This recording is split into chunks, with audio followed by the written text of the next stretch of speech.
다들 계셨습니까? 네. 한 달 만에 왔는데 산천이 아주 금방금방 변한 것 같습니다. 꽃도 금방 지고 또 녹음도 금방 피어오르고 오늘 일요일인데 그래도 많이 오셨네요.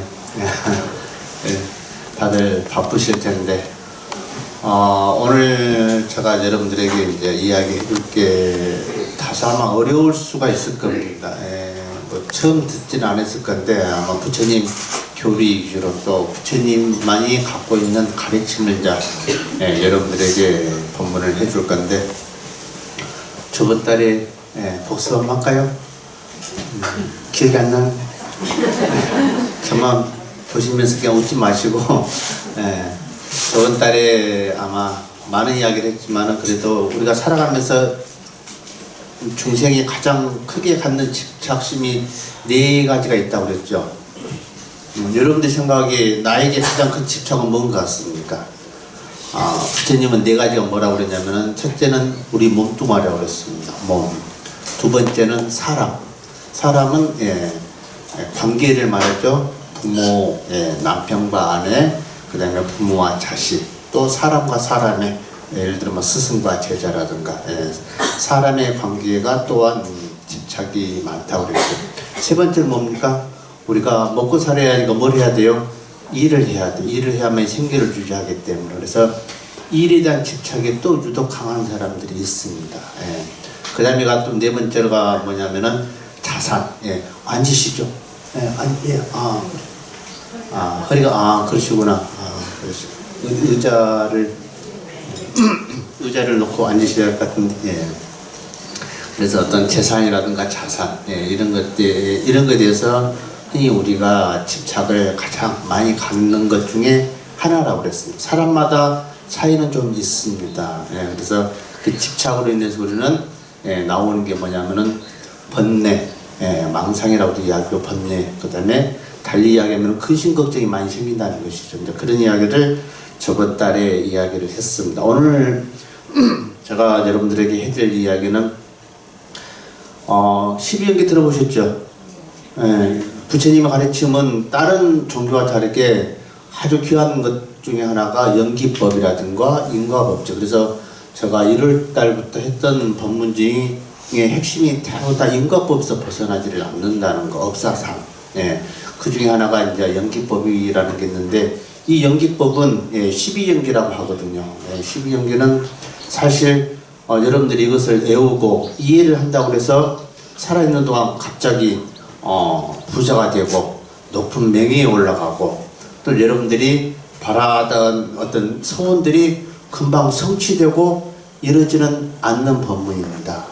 그러나 이 12연기는 여러분들이 살아가면서 아시면은 이해를 하고 마음속에 기억을 두고 있으면은 근심 걱정이 해결되는 문제입니다. 다음 생에 인간으로 최소한 인간으로 태어나게끔 해주는 진리의 말씀이에요.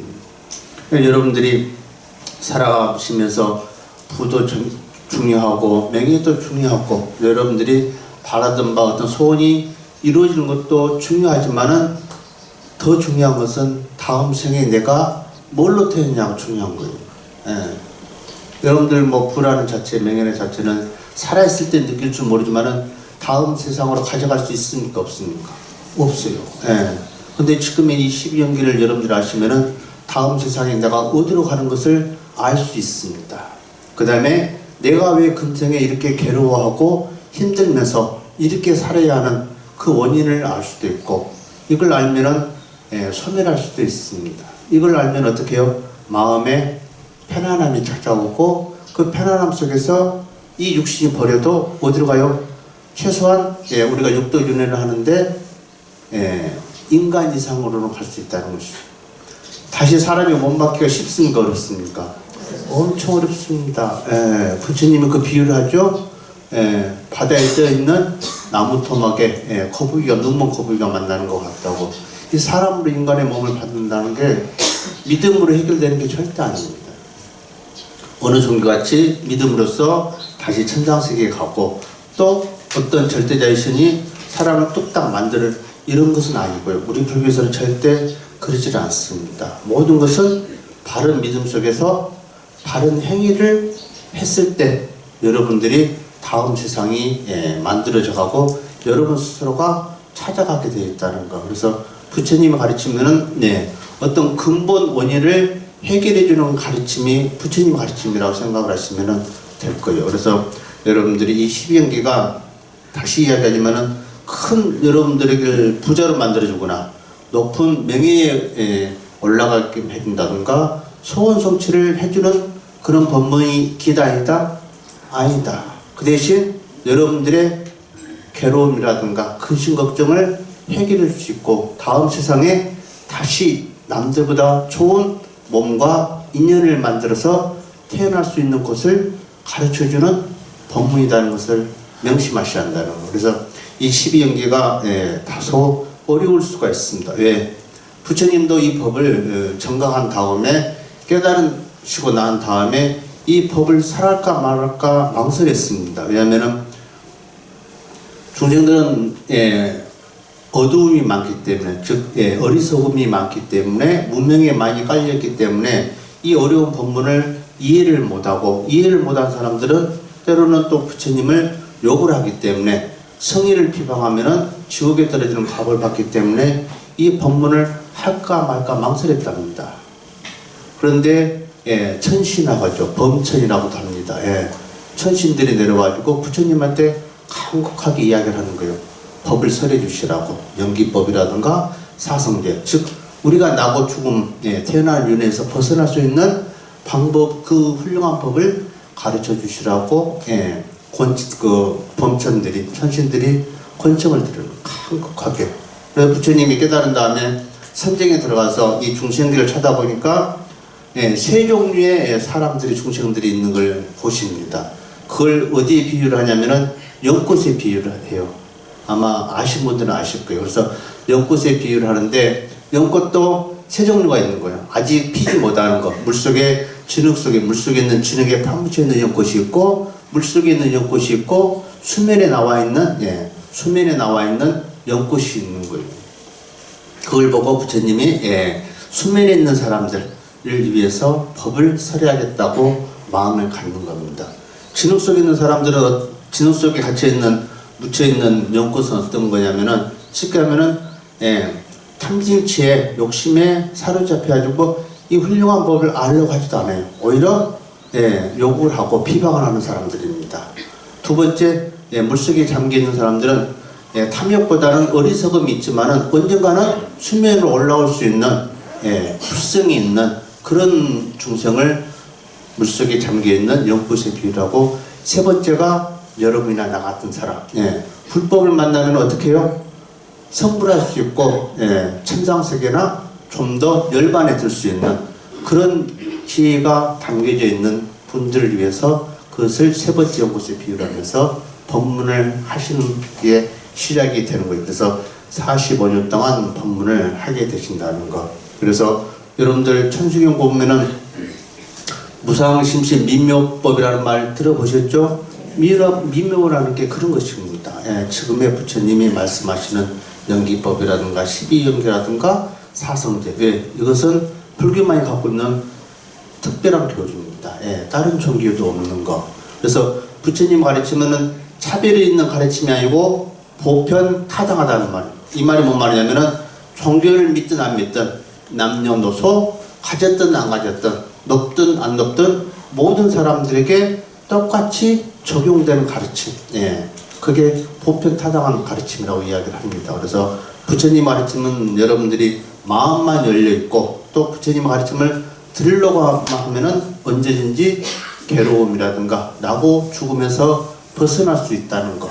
그 가르침은 여러분들이 선택해서 듣는 것이다. 그래서 이 바쁘고 좋은 계절에 또 일요일날 여러분들이 관음사 오셔가지고 오늘 관음제일 법문을 이렇게 청하게 됐습니다. 그래서 여러분들이 늘 하던 그 천수계 기도법 중에도 백천만급 난조라는 말이 있듯이 사람으로 태어나기도 어렵지만은 불법을, 또 바른 불법을 만나는 것 또한 엄청 어렵다는 거.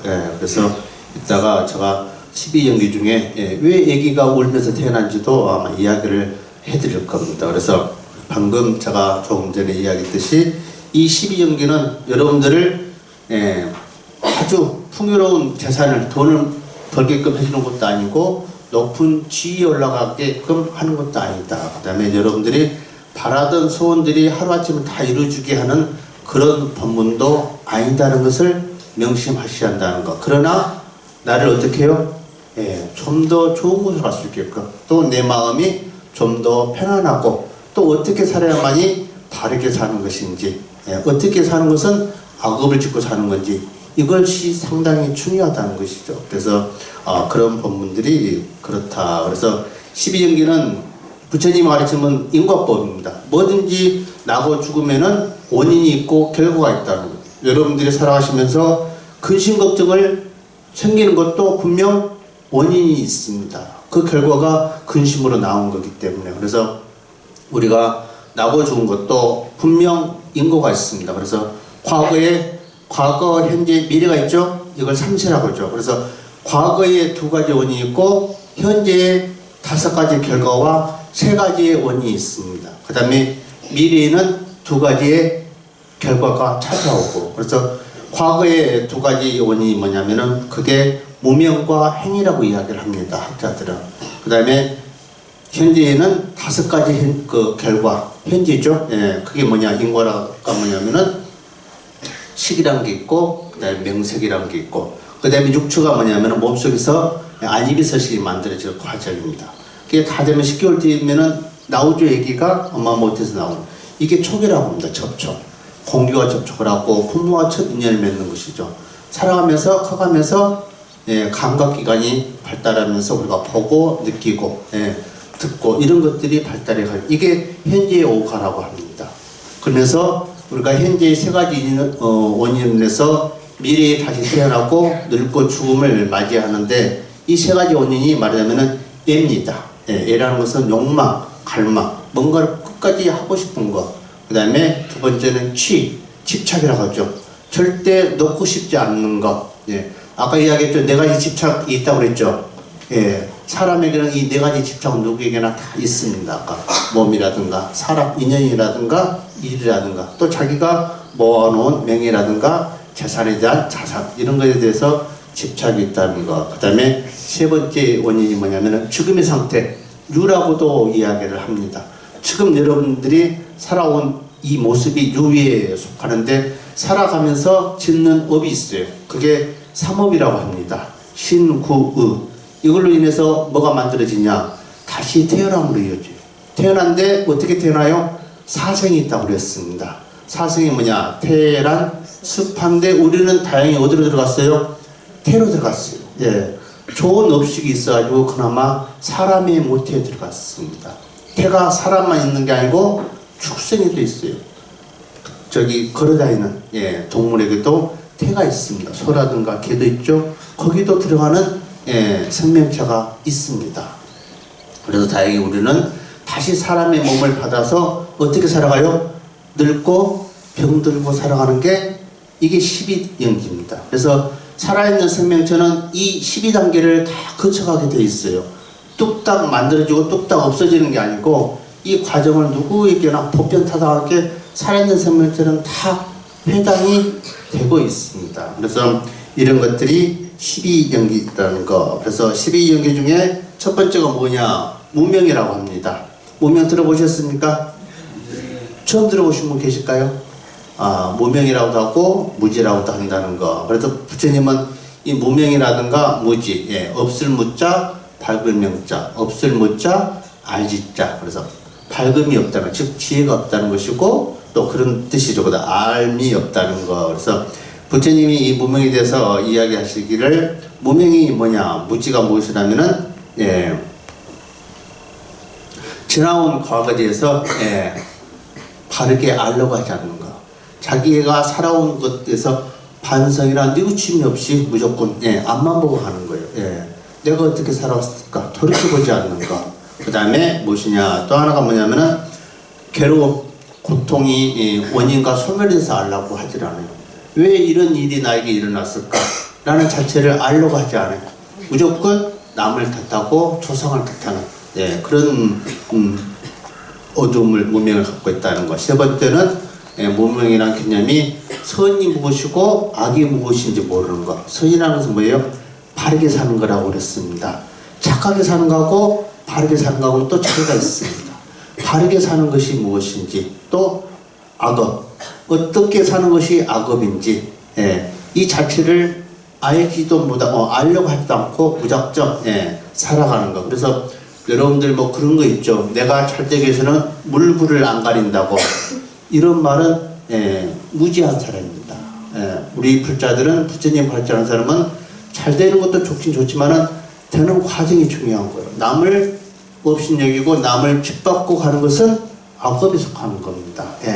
그래서 우리가 문명이라는 것은 이런 것들, 지나간 과거에 대해서 바르게 알려고 하지도 않고, 그 다음에 괴로움이란 자체를 왜 일어났는지, 또 어떻게 하면은 소멸한 자체를 알려고 하지도 않고, 그 다음에 어떻게 사는 것이 바르게 살고, 어떻게 사는 것이 남을 위하고 나를 위한 건지, 이것은 악업으로서 나에게 피해가 오고 남들에게 피해가 가는 자체를 알려고 하지를 않는다는 거. 그래서 문명이라는 것은 때로는 우리가 사람이 밝게 살지 못하게 하는 심리적 장애를 가지기도 합니다. 여러분들 뉴스 보면은 진주에 큰 사건이 하나 났었죠? 그게 왜 났을까요? 그게 심리적 장애입니다. 불교로 말하자면 문명이 꽉 차있어 그래요. 자기의 욕망이라든가 불만을, 분노를 어떻게 해요? 참지 못하고 스스로 해결 못하니까 어떻게 그것을 사이에 죄 없는 아무 관계도 없는 사람에게 그런 묻지마 방화라든가 폭행, 자살 이런 것은 문맥에 꽉 차있기 때문에 이게 잘하는 건지 바르게 사는 건지를 판단하지 못하기 때문에 그런 충동적인 행동이라든가 삶 속에서 살게 된다는 거. 그래서 무명이라는 것은 무지, 탐진치, 애욕 이런 데서 번뇌가 쌓여서 나의 본 마음을 모르고 절제도 할 줄 모르는 상태에서 사회적으로도 그런 현상들이 많이 일어나는 게 무지하기 때문에 그렇다는 거. 무명이 쌓여있기 때문에 그렇다는 거. 그래서 부처님은 번뇌를 크게 두 종류로 나눴습니다. 첫째가 뭐냐? 이성적인 번뇌가 있고요. 감성적인 번뇌가 있습니다. 이성적인 번뇌라는 것은 뭐냐면은 쉽게 해서 사립 분별을 못해요. 이게 좋은 건지 나쁜 건지. 이게 이기심이라든가 자만심이라든가 허영심은 이게 이성적인 번뇌예요. 이 속에는 꼭 같이 따라오는 게 뭐가 있냐면 감성적인 번뇌가 또 따라오게 되어 있습니다. 그게 슬픔이라든가 분노라든가 기쁨이라든가 외로움이라든가 적정함 이런 것은 감성적인 번뇌라는 거예요. 그러니까 예를 들어 진주 방화 사건 같은 경우도 이성적인 감정 속에 감성적인 번뇌가 함께 쌓여서 오는 거예요. 그래서 그런 것들이 그래서 우리가 살아가는데 번뇌는 이성적인 번뇌하고 감성적인 번뇌가 우리 자신들을 많이 괴롭힌다는 것이죠. 이게 어디서 나온다고요? 욕망에서. 욕망은 곧 집착에서 오는 것입니다. 그래서 문명이라는 것은 이런 욕망과 집착 속에서 내 자신의 밝음, 치 같은, 불빛 같은, 햇빛 같은 그런 빛 같은 것을 감싸고 어둡게 만들어 버린다는 것이죠. 그래서 어른 선생님들은 진여불성이라고 원래 우리 스스로가 청정하고 밝은 지혜가 갖고 있는데 무엇 때문에 그걸 가리고 있냐.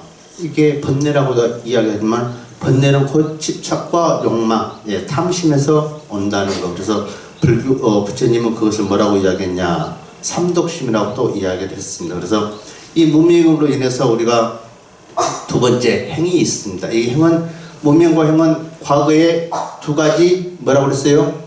원인으로서 현재의 5가지 보를 만들게 하는 것 중에 하나입니다. 그래서 이 문명 다음에 행이 있는데 행위는 아까 이야기했지만 유라는 게 있는데 유가 9번째에 속한 겁니다. 그걸 우리가 살아있는 우리 삶으로 표현하면은 지금의 여러분이나 내 상태입니다. 인간의 몸을 받아주고 살아가는 인생 이것이 유에 해당하는데 살아가면서 아까 삼업이라고 그랬죠. 몸으로도 죽고 입으로도 짓고 생각으로 짓는 업이 있는데 이게 죽으면은 어디로 가요? 이 육신은 다 없어지는데 이 업식이 문명과 행위로 인해서 나중에 식으로 들어가는데 이 행위가 하나의 업력이라고 생각하시면 되는 거예요.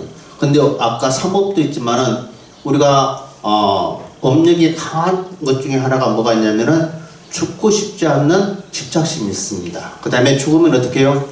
다시 태어나고 싶어하는 욕구가 아주 강합니다. 그래서 죽으면은 이 행위가 나중에 식으로를 통해서 명석으로 들어가는데 출생의 문을 두드리는 거예요. 항상 죽으면 이 몸이 버리고 허공이나 어디로 가면은 육신이라는 게 사대로 이루어졌다고 그랬죠. 지수 합풍으로 이루어졌습니다. 그걸 움직이는 게 우리가 쉽게 하면은 식이라고 하는데 이 행위라는 자체가 우리가 49제를 지는 이유가 이거에 있습니다. 왜냐면은 살아있는 생명체가 죽으면은 또 다른 몸을 받고 싶어하는 욕구가 엄청 강해요. 사람은 죽고 싶지 않는 건강하고 오래 살고 싶어하는 마음이 있습니까 없습니까? 있어요. 죽고 싶지 않아요. 죽으면 어떻게 해요? 다시 인간의 몸에 집착심이 강하기 때문에 다시 태어나고 싶어하는 거예요. 그래서 그 출생의 문을 두드리는 거예요. 그래서 절에서는 49제가 그런 의미가 있습니다. 출생의 문을 인연을 맺어주고 좋은 곳으로 갈 수 있게끔. 그래서 이 행위가 이어져서 뭐로 가냐면은 식으로 갑니다. 식은 알식자예요. 알식자면 쉽게 하면은 좋다 나쁘다를 아는 거예요.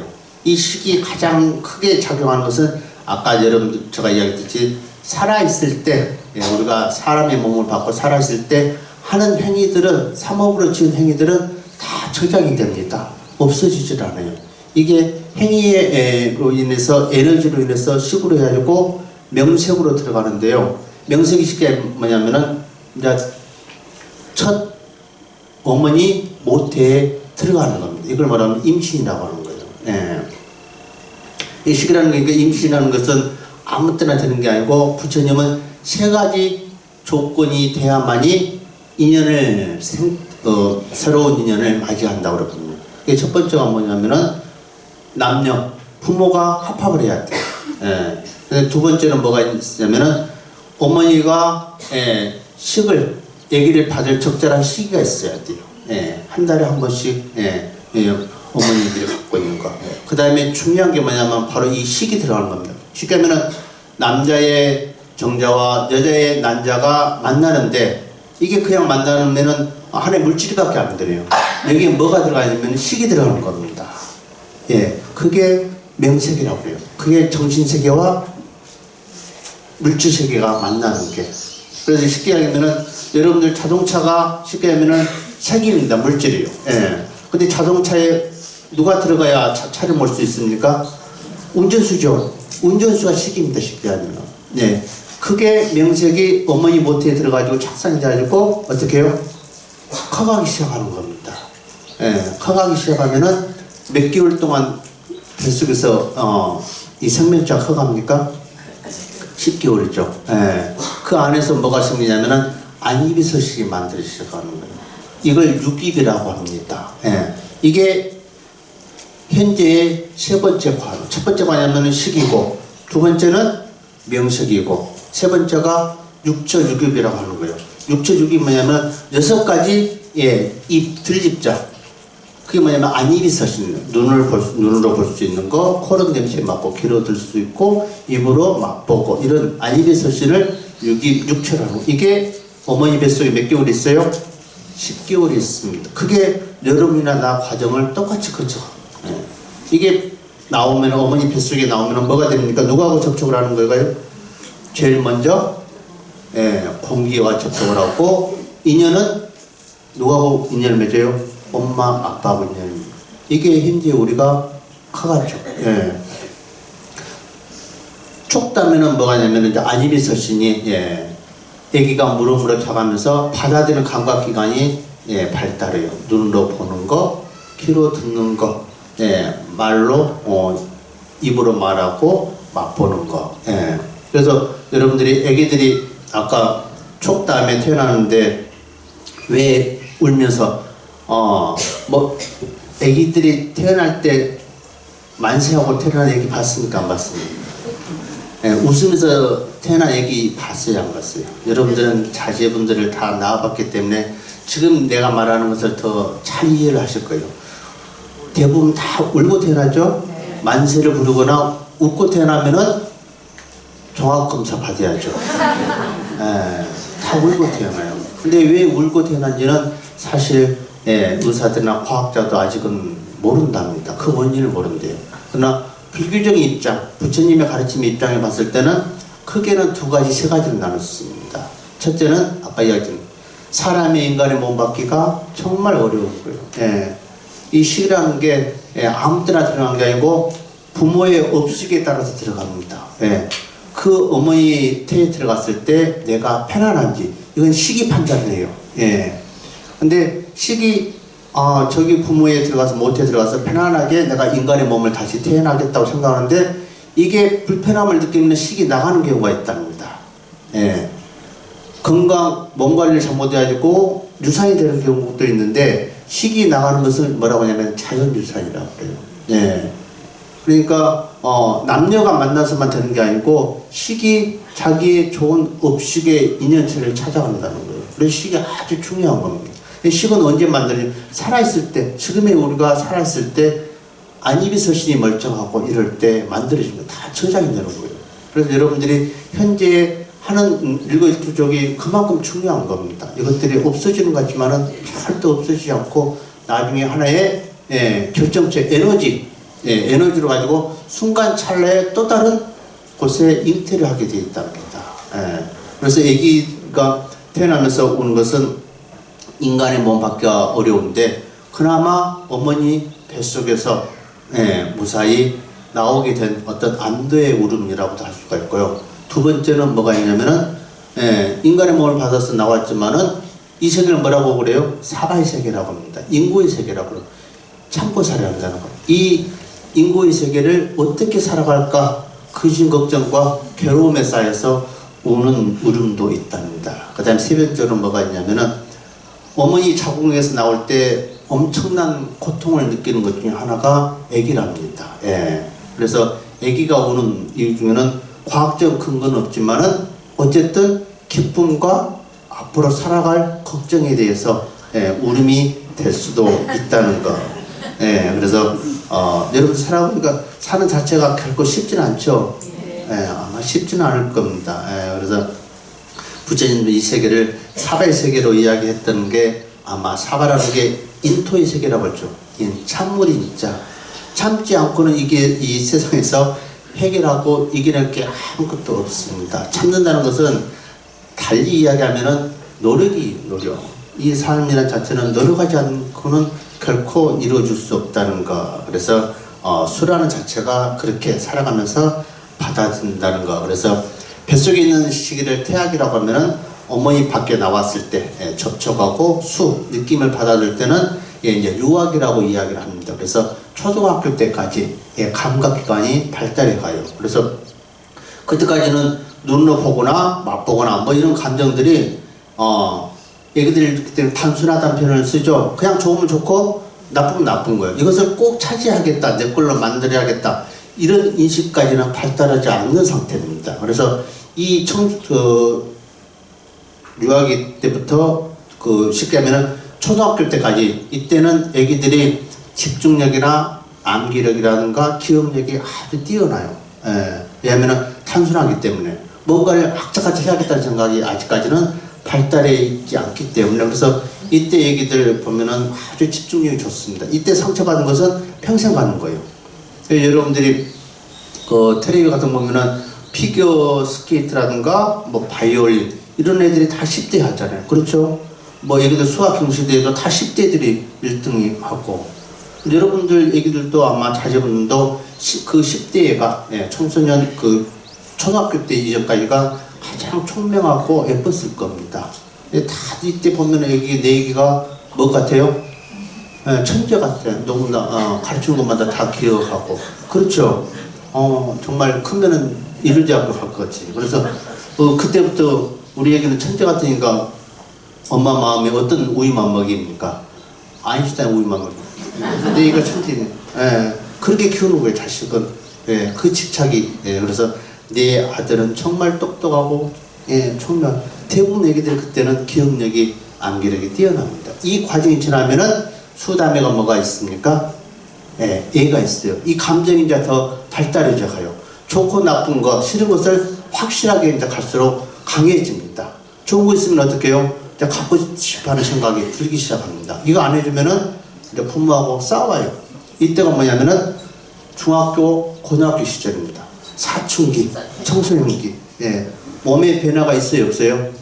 오기 시작합니다. 그래서 이때는 호기심도 많아요. 그래서 여자아이들은 입술도 발라보려고 그러고, 남자아이들은 목젖이 나오고, 그래서 호기심에 담배도 피워보고, 술도 먹고, 이때는 민감합니다. 그걸 뭐라고 해야 돼요, 안 해야 돼요? 뭐라고 하면은, 갈등이 커집니다. 그때는 대화를 설명이 잘 해줘야 돼요. 간섭하거나 하지 마라. 꼬숑치고 그러면은, 애기가 반항할 수가 있습니다. 왜냐하면 그 시기는 이 인간의 몸이 커가면서 일어나는 과정들 중에 하나이기 때문에 그때는 어떻게 해야 돼요? 관심과 대화를, 사랑을 해줘야 합니다. 그 다음에 제가 몇 달 전에 이야기했을 때 고등학생들이 담배 피는데 할아버지 두 분이 계셨다고 그랬죠. 한 분은 어떻게 뭐라고 했습니까? 젊은 애들이 공부도 안 하고 속된 말로 뭣도 안 맞는 애들이 이렇게 뭐라고 했다고 그랬죠? 또 한 할아버지는 뭐라고 그랬습니까? 학생이기 때문에 담배를 피면은 신체적인 건강도 안 좋고, 그 다음에 부모가 너희들 위해서 얼마나 고생하는데, 이런 담배. 그러면 학생이 담배 피웠을 때 어떤 분의 어른의 말씀을 더 귀담아 듣겠습니까? 꾸중보다는 논리적으로 이야기해 줍니다. 여러분들의 얘기들이 손자나 손녀가 사춘기를 맞이하면은 이렇게 하셔야 한다는 거. 왜? 몸의 구조상 그럴 수밖에 없습니다. 그 호기심이 많이 가고 자기가 갖고 싶은 것에 대해서는 유독 더 집착을 갖는 게 그 시기이기 때문에, 그래서 그게 뭐냐? 애라는 것이죠. 애보다 더 발달하면 이제 뭐가 있냐? 집착입니다. 집착 많이 들어보셨죠? 갖고 싶은 것을 어떻게 해요? 차지를 해야 돼요. 생각에서만 끝나는 게 아니고 지금은 이제 취가 되면은 대학교부터 성인까지라고 생각하시면 되고, 자기 인생관을 만들어야 돼요. 세계관을. 뭔가를 해야 돼요. 대학교 졸업할 때 되면은 진로를 결정해야 돼요. 내가 앞으로 어떻게 살 건가에 대해서. 이게 취입니다. 자기 인생관, 세계관, 가치관이 만들어지는 것. 여기는 아주 강한 마음의 감정들이 작용하게 되어 있습니다. 그래서 건들면 어떻게 해요? 아주 나쁘게 해줄 수가 있어요. 애기들이 사고 치중하는 게 아니고 다 지금 사회적으로도 폭행이라든가 살인이라든가 이런 것들은 방어라든가 무슨 어른들이거든요. 어른들. 이게 강한 집착심으로 인해서 분노가 표출되는 겁니다. 이성적인 분노로 인해서 감성적인 번뇌들이 함께 작용하니까 그걸 어떻게 해요? 행으로 나오는 거예요. 이게 삼업 중에 신업인데, 신업 중에 악업입니까? 선업입니까? 악업이 이렇게, 다른 사람을 죽이고 불을 지르고 다른 사람의 기물을 파괴하는 거, 이런 것들은 악업다는 거. 그래서 이 취라는 자체가 강한 감정을 갖게 되고 자기 세계관을 갖게 되고, 절대 잡으면 나요 안 나요? 안 나요. 예를 들어 국회의원들이 한 번만 하고 그만합니까? 아니면 두 번, 세 번 하려고 합니까? 이게 취입니다. 여러분들 마찬가지. 여러분들이 갖고 있는 거 누가 뺏어가면 좋아요, 안 좋아요? 분노가 일어나죠? 이게 취입니다. 강한 집착심이 일어나서 그게 바른 감정, 바른 어떤 지혜를 갖고 있지 않으면은 남을 파괴하는 그런 행위가 나온다는 거. 그게 악업다는 거. 그래서 강한 집착은 오히려 나에게 심리적인 장애를 가져다 준다, 안 가져다 준다? 가져다 줘요. 정신 분열이라는 게 오게 되고, 그래서 강한 집착에 빠져 있으면은 결국은 뭐가 오냐면은 애로움이 옵니다. 적적함이 와요. 아까 이야기했죠. 우리가 4가지 집착 중에 사람의 집착이 있다고 그랬죠. 여러분들이 사랑하는 자식들의 행여 멀리 떠났거나 아니면은 다시 만날 수 없는 곳으로 가면은 찾아온 게 뭐가 있어요? 슬픔과 애로움과 적적함, 보고 싶은 마음, 이것이 올 수가. 왜? 이게 집착이 강하기 때문에. 근데 그게 나쁘다, 좋다, 무명이다라고 할 수가 없어요. 예. 무명이라는 것은 예, 부처님 경계에 봤을 때는 우리 자신을 괴롭히는 하나의 번뇌라고 보지만은 중생계에서는 집착이 어떻게 보면 또 삶의 원동력이 될 수 있습니다. 죄 때문에 내가 열심히 살아야지 라는 예, 삶의 의지라든가 원동력이 될 수가 있어요. 삶의 의지가 될 수가 있습니다. 그래서 이게 무지라는 게 또는 집착이 나쁘지는 않지만은 우리 중생들에게는 삶의 의지처라든가 원동력이 될 수 있지만은 지혜가 없으면은 자기 자신을 컨트롤할 수 없으면은 아까 예, 폭행이라든가 안 좋은 실업을 짓게 돼 있다는 거. 그래서 신하는 자체가 그렇다는 거. 그래서 과거의 두 가지 원인이 뭐라고 그랬죠? 무명과 행. 예. 현재 오관은 5개가 있다고 그랬죠? 뭡니까? 식이 있고 명색이 있고 그 다음에 육입이 있고 촉이 있고 수라고 그랬습니다. 애우려고 하지 마세요. 애우려고 하면 스트레스입니다. 예. 여러분들 괴로워요. 예. 단지 아까 제가 얘기했죠. 이것을 이해를 하시려는 거. 다시 성장기로 이야기하면은 어머니 뱃속에 들어간 때가 태아기라고 하죠. 예. 태 속에 있을 때. 그 다음에 나오면은 유아기. 그 다음에 유년기, 청소년기, 컸으면은 성인기. 예. 그 다음에 노년기. 노년은 말 그대로 말하자면 늙고 병드는 거예요. 그래서 아까 현재 5가지 과가 있고 현재 3가지 예, 그 원인에서 여러분들이 다시 태어나고 늙고 병드는 인과를 받는 게 3가지가 뭐냐면은 욕망입니다. 갈망, 가래. 그 다음에 집착, 강한 집착입니다. 그 다음에 마지막으로 유라는 것은 지금 예, 내가 살고 있는 여러분들의 모습, 지금 여러분들이 하고 있는 그 모습들에 의해서 행위가 어떻게 해요? 짓고 가는데 이게 나중에 어디로 이어져요? 다시 태어나고 늙고 병듦으로 간다는 거예요. 그게 지금의 현재가 중요합니까? 안 중요합니까? 아주 중요합니다. 왜? 또 다른 나를 만들어 가기 때문에. 그래서 여러분들이 하는 그 행위들이 다음에 태어나는 거. 태어나는 방식이 몇 가지가 있다고 그랬어요? 4가지. 태란, 수파. 네, 4가지. 우리는 어디로 갔어요? 태로 갔어요. 어디 태? 어머니. 그나마 인간의 태로 들어간 겁니다. 예. 라는 뭐예요? 알로 가는 거예요. 알. 알은 어디입니까? 새라든가, 예, 개구리. 예, 뱀도 알로 나죠? 이게 다 축생이라고 하는 거예요. 축생은 땅에만 나는 게 아니고, 허공세계, 물세계, 그 다음에 땅세계에서 나는 생명체를 다 축생으로 보는 겁니다. 그래서 축생이 나는 동물만 하는 게 아니고 물고기도 축생이고 곤충도 축생이에요. 그게 알이 있고 습이 있습니다. 습은 뭐예요? 물이 있어야만 태어난 축생기가 있어요. 예.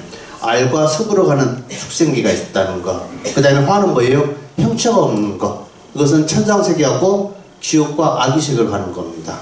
천상세계로 가는 게 낫죠? 예. 살아있을 때는 여러분들이 돈을 벌고 명예를 얻을 수 있지만은 가는 것은 절대 돈으로 명예로 천상세계에 가요 안 가요? 절대 가는 게 아니고 여러분들이 먼저 바른 믿음이 있어야 하고 부처님이 어떤 설법을 했는지 천상세계로 가는 이 설법을 여러분들이 아셔야 돼요. 그래서 12연기란 자체는 아까 누차 강조하지만은 그런 게 아니다는 거. 여러분들의 소원을 들어주고 그 다음에 돈을 많이 벌게 해주고 그 다음에 뭐예요? 높이 올라가게 하는 그런 12연기가 아니고 살아있는 모든 생명체는 이 12가지 과정을 거쳐서 어떻게 해요? 유래를 하게 되어 있다는 거. 이것은 종교를 떠나서 높고 낮음을 떠나서 남녀노소를 떠나서 이 과정은 누구에게나 가게 되어 있습니다. 동물도 이 과정을 거쳐가게 되어 있어요.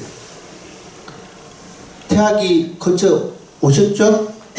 여러분들 자식을 보면 알잖아요. 내 뱃속에 10개월 동안 여기 태아기 태어났죠? 어머니 모티 밖으로 태어났어요. 나와 인연이 됐어. 엄마하고 아버지하고 자식이 인연이. 애기들 커가요. 유치원이고 초등학교고. 그런 과정이 있었습니까? 없었습니까? 이게 불자들에만 있을까요? 안 그래요. 이것은 신을 믿든 신을 믿지 않든 종교를 믿든 종교를 믿든 않는 간에 이 과정은 누구나 다 거쳐가게 되었어요. 여러분들 참 차에 앉아요. 차잖아요. 차는 세계가 유에서 생으로 넘어가는 세계입니다. 그게 49제라고 이야기를 하시면 돼요. 그러니까 과정을 다시 이야기하면요, 우리 삶하고 별 다를 바가 없어요. 여러분들 아침에 눈 뜨죠? 이게 태어나고 생각하시면 돼요. 태어나가지고 눈 떠가지고 하루 일과 보냅니까 안 보냅니까? 보내요. 그 인생이라고 생각하시면 되는 거예요. 저녁에 집에 들어와가지고 밥 먹고 씻고 불 끄면은 뭐예요? 죽음이에요. 예. 잠자는 시간이 죽음의 세계입니다. 49. 예. 유에서 지금의 몸, 지금의 나에서 이게 다음 생으로 넘어가는 과정입니다. 이게 잠자는 세계예요. 쉽게 하면은. 쉽게 여러분들이 이해시키기에는. 눈을 뜨면은 어저께 하루는 있습니까? 없습니까? 어저께 하루는 전생이 되는 거예요. 오늘 다시 시작합니다. 예. 어저께는 전생이에요. 어저께를 생각해서는 안 되는 거예요. 그런데 어저께가 있었기 때문에 오늘도 있어요? 없어요? 있는 거예요. 어저께 여러분들 밥 먹었어요? 안 먹었어요? 먹었죠. 보여줄 수 있어요? 없어요? 없어요. 다 없어졌어. 근데 지금 존재해요? 안 존재한다. 이게 유에서 생으로 하는 겁니다. 유는 지금 여러분이고 이 육신이 지수화풍으로 이루어진 색수장 형식과 지수화풍으로 이루어진 이 육신이 없어지면 어디로 가요? 다음 생으로 눈 뜨는 것 같아요. 예. 눈을 떠가지고 태어나니까 어떻게 해요? 힘든 세상이죠. 예. 울면서 만세 부르고 태어나는 게 아니고 울면서 태어나는 거예요. 근데 태어났지만은 애기들이 본능적으로 원초적인 감각을 갖고 태어났는데 그게 뭐냐면은 가장 강한 게 사람은 살면서 오용락이 있다고 이야기를 했죠. 높이 올라가고 싶은 거, 편하게 살고 싶어하는 재물용, 높이 올라가고 싶어하는 명예용, 배고프면은 먹고 싶어하는 식욕, 피곤하면은 자고 싶어하는 수면용, 자식을 갖고 혈통을 유지하고 싶고 가정을 갖고 싶어하는 성욕이 있다고 그랬어요. 근데 이게 5가지 중에 가장 강한 게 뭐냐면은 식욕과 수면욕입니다. 그걸 애기들을 보면 알 수 있어요. 애기들은 먹고 자고 하죠? 예. 아프면 어떻게 표현합니까? 눈도 안 뜨는 애기들이. 울죠? 우는 이유는 몇 가지가 있냐면 2가지가 있습니다. 예. 하나는 배고프거나, 하나는 몸이 아프거나, 하나 더 붙으면은 잠이 올라와 볼 때, 예. 이것은 기본적으로도 죽으면 없어지는 게 아니고 이어집니다. 예. 그래서 이것을 어떻게 보면 본능이라고 이야기하는데, 불교에서는 그게 업식이 다 이어서 나온 거예요. 그래서 강한 업식이 식욕과 수면욕이라는 거. 그래서 이것은 사람을 가장 고통스럽게 만드는 고문 중에 하나가 먹이지 않고 재우지 않는 고문이 가장 큰 고문이랍니다. 예. 왜? 사람에는 그 욕구가 아주 강하대요. 예. 그 다음에 죽으면은 다시 태어나고 싶어 하는 욕구가 또한 강하고, 살았을 때는 죽고 싶지 않는, 오래 살고 싶고, 건강하고 아프지 않으면서 오래 살고 싶어 하는 욕구가 강하고, 그게 죽으면 어떻게 돼요?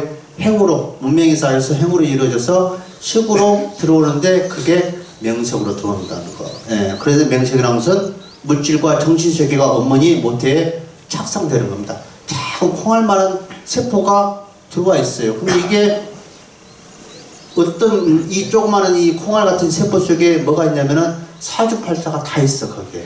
예. 총명함, 어두운 감정, 분노, 슬픔, 기뻐하는 거. 이게 사주팔자가 다 있어, 이 조그마한.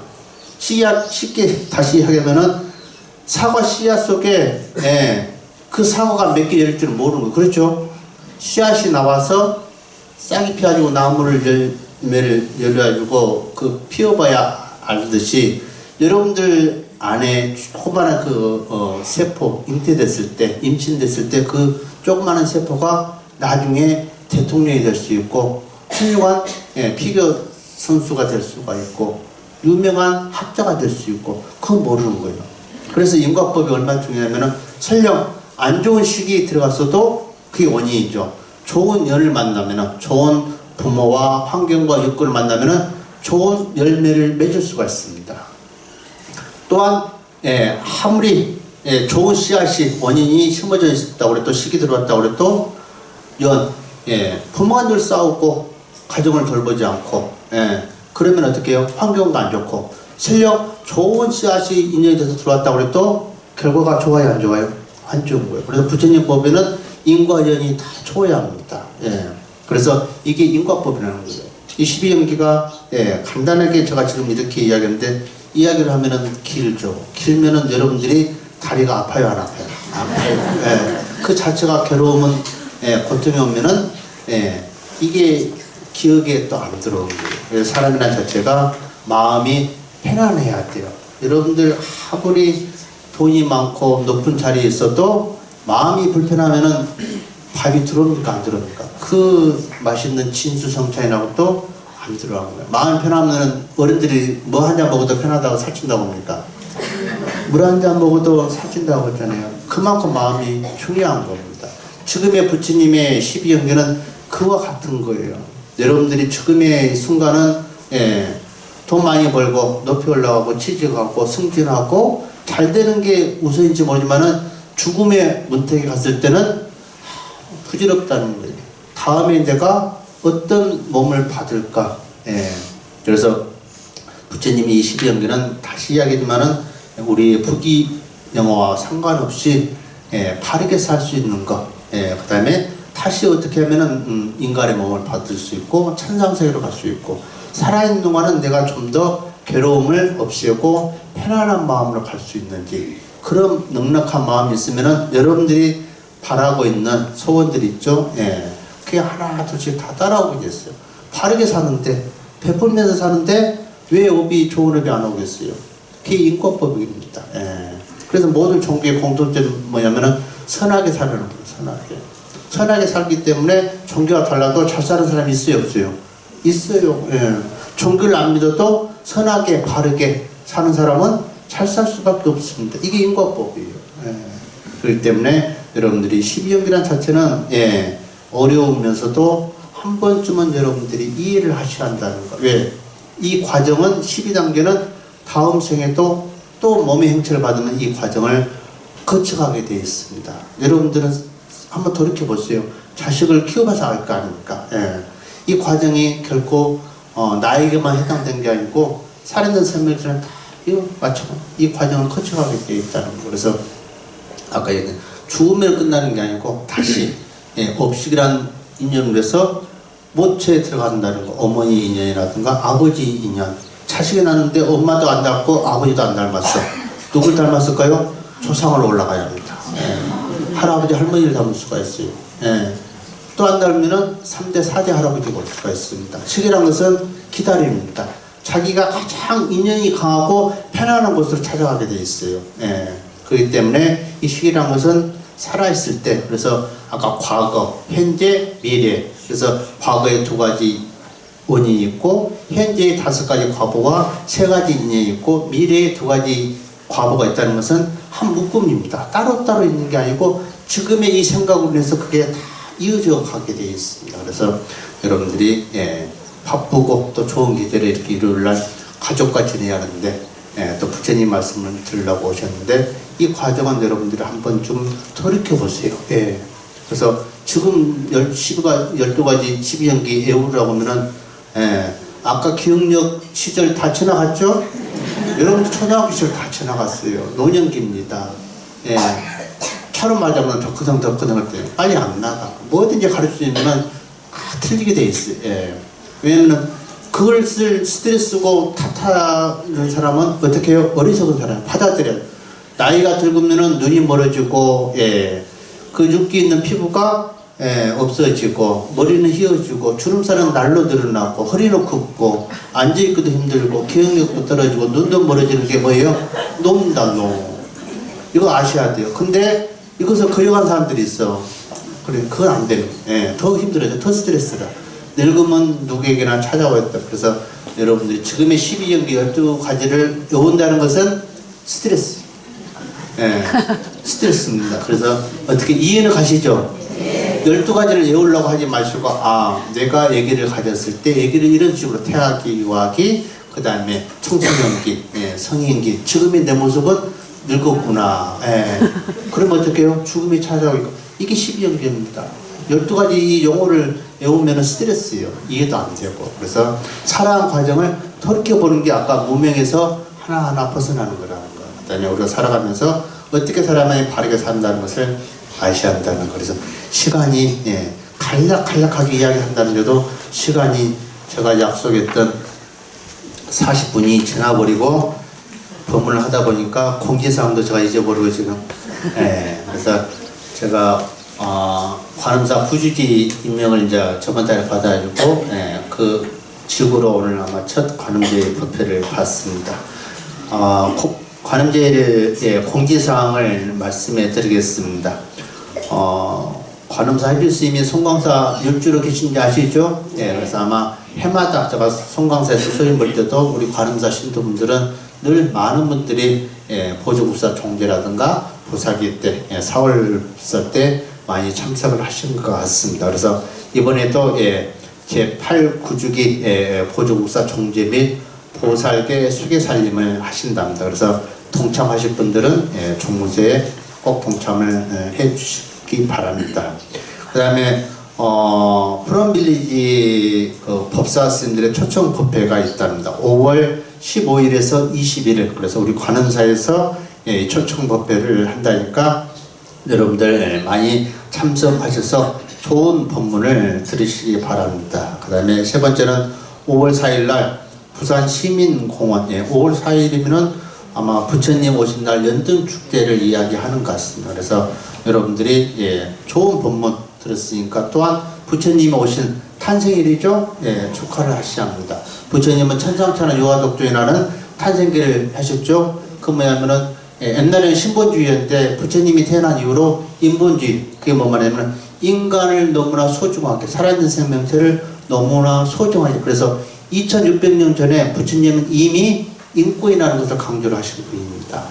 그렇기 때문에 우리가 부처님 오시는 것을, 탄생하는 것을 길이길이 알리고 축하해야 한다는 거. 그래서 부산 시민공원에서 오후 4시에 행사가 진행이 되는가 봅니다. 그래서 행렬도 하고 그러니까 많이 동참해 주시기 바랍니다. 또 하나 기쁜 일은 뭐가 있냐면은 관음사 해주스님께서 진짜 현자이신 해주스님께서 태국의 마출라롱건 대학이라는 데서 박사 학위를 아마 받으신가 봅니다. 여러분들이 정말 축하드려야 하고 또 아주 훌륭한 스님이기 때문에 잘 모셔야 할 겁니다. 그래서 며칠 날요? 5월 24일 날 태국에서 아마 여러분들 다 못 따라가실 것 같은데 오시면은 축하해 주시기 바랍니다. 그 다음에 5월 6일 날 티베트 스님들이 오셔서 또 여기서 관음사에서 초청 법회를 갖는다고 합니다. 그 다음에 부처님 오신 날 초파일 연등, 그 다음에 대륙 공양, 설판 이런 것을 아마 종무소에서 접수를 받는 것 같습니다. 올해도 여러분들의 많은 동참을 기다리겠습니다. 또 해주스님의 만일기도 1700일 입제, 연가기도라든가 어떤 기도 접수를 받는 것 같습니다. 그리고 교리 공부인데 매주 수요일 오후 1시 30분에 금강경 강의가 있답니다. 그리고 화요일은 오후 7시에 자비 명상이 있답니다. 공지사항이 많죠? 기억이 납니까 안 납니까? 기억하지 마시고 어디 가서 물어봐요? 종무소. 그런 것만 있다고 생각하시고 종무소 가서 물어보시면은 훨씬 수월하고 자세히 가르쳐 줄 겁니다. 그래서 이런 5월달에 행사가 있다는 것을 참고로 말씀드립니다. 오늘 수고들 하셨습니다. 말이 조금 길어졌습니다. 주말 잘 보내시기 바랍니다. 감사합니다.